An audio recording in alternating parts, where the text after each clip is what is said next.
আপনি কি জানতে চান সেই জাদুকরী উপায় কি করে এক সপ্তাহে 10 কেজি ওজন কমানো যায়?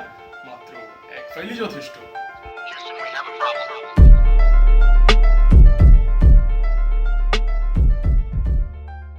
Hi guys, I'm Sadman. In this video you're gonna know about some general tips on how to lose weight naturally. So ফার্স্টে আপনাদের বলে রাখি ওরকম ওভারনাইট ট্রান্সফরমেশনের জন্য না কোনো ম্যাজিক্যাল ফর্মুলা নাই। সো এটা আমাদের অনেকের হয়তো জানা ছিল না যে বিভিন্ন ওয়েট ক্যাটাগরির জন্য আসলে ওয়েট লস প্রসেসটাও ডিফারেন্ট, বা এই যে আমরা যে ওয়েট লস করবো এর জন্য প্রচণ্ড রকমের ক্ষুধার্ত থাকতে হবে বা না খেয়ে মরতে হবে, এটা না কমপ্লিট একটা ভুল ধারণা। সো আমি আপনাদের কিছু জেনারেল টিপস দিব যেটা প্রিটি মাচ সবার জন্যই কাজ করবে। So point number 1 is make up your mind and set up a target. So এটা আমাদের জানা উচিত যে হাফ হার্টেড এফোর্ট দিলে না শুধু ওয়েট লস কেন কোনো কিছুতেই সাকসেস পাওয়া পসিবল না। সো আমি ওইটা যখন ফিক্স করবো যে হ্যাঁ আমি আসলেই ওয়েট লস করার জন্য ইচ্ছুক, সো তারপরে আমি একটা টার্গেট ফিক্স করবো যে আমি ঠিক এত দিনের মধ্যে এত কেজি ওজন কমাবো। Next point is record your progress. So as you know the saying goes, when you start seeing the progress it becomes an addiction. So কি হলো, আমরা কি করতে পারি, আজকে থেকে যদি আমি ডিসাইড করি যে আমি ওয়েট লস করবো, সো আমি আজকে আমার কারেন্ট ওয়েটটা নিব, বা আমার যাদের ওয়েস্ট সাইজ বড় তারা ওয়েস্টের মেজারমেন্টটা নিতে পারি, 3টা প্রোফাইলে পিকচার নিব, ফ্রন্ট সাইড ব্যাক।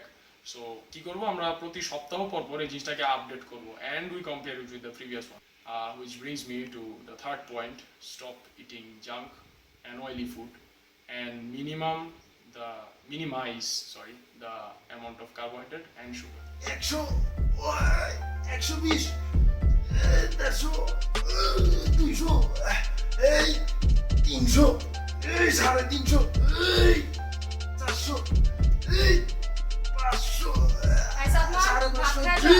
হ্যাঁ কি? ভাত খাওয়া যা। না ভাত খাবো না, তুমি জানো না আমি ডায়েট কন্ট্রোল করতেছি। ও বিরিয়ানি আনছি। বিরিয়ানি। তোর ওয়ার্কআউটের পুষ্টি কি লাই হাসিমা। তো এরকম 1-2টা চিট মিল না ইজ ওকে, বাট এটা রেগুলার যেন না হয়। সো আমাদের কি করতে হবে, ওই সিঙ্গারা পুরি এই জিনিসগুলা যতটা পারি অ্যাভয়েড করতে হবে, কারণ জানি এগুলা আসলে অ্যাভয়েড করা পসিবল না, বাট যতটুকু পারি কমায় ফেলা উচিত। আর আমরা যেহেতু বাঙালি আমাদের ভাত খেতে হয়, সো ভাতটা অ্যাকচুয়ালি কমায় আমরা যতটুকু পারি মানে লেস করে দিব।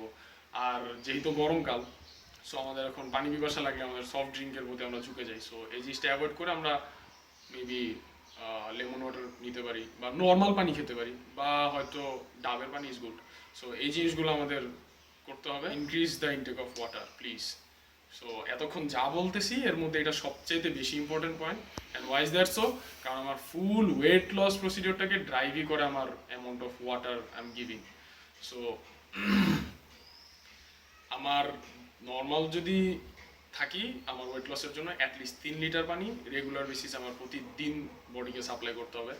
আর যদি আমি ওয়ার্কআউটের ভিতর দিয়ে যাই বা আমার এক্সেসিভ সোয়েট হয় তাহলে আমার অ্যাটলিস্ট 4 লিটার তো যেতেই হবে। Point is never ever skip breakfast. এই নাস্তা করে যা। না মা, আজ আর তুমি আমাকে নাস্তা করতে বলো না। আমি যদি আর এক মুহূর্তের বাড়িতে থাকি তবে আমার ক্লাস মিস হয়ে যাবে। সো ঘুম থেকে উঠে সকাল সকাল না এই মেলোড্রামাটা প্লিজ করবেন না। নাস্তাটা করে তারপর বের হন।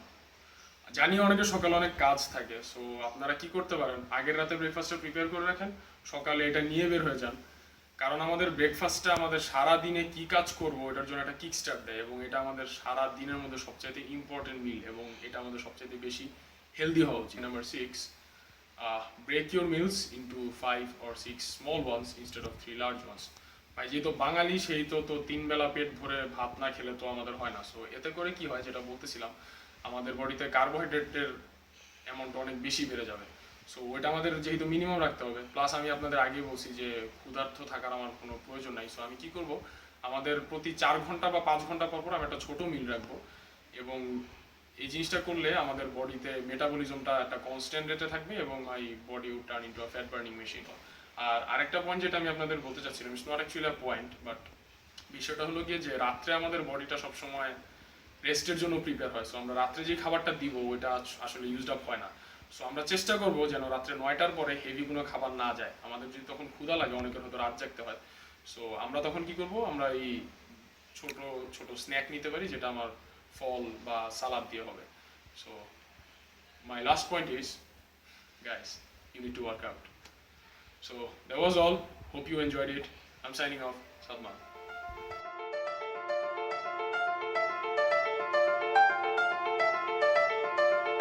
Houston, we have a problem.